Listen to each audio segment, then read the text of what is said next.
aim of a learning space is to create this really wow factor, inspiring, engaging environment for all of this great edtech to be used in on a long-term, ongoing basis. The best brands, the best resources, an amazing design team.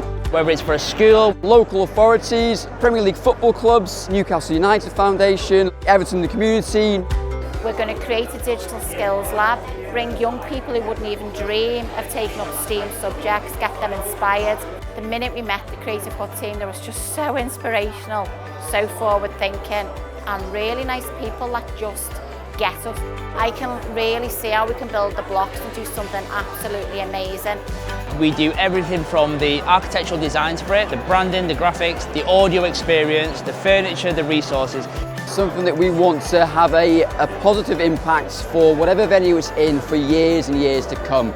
This really, really cool learning space for everyone to work in. They're going to take us to the next level to really providing that service for the young people and adults.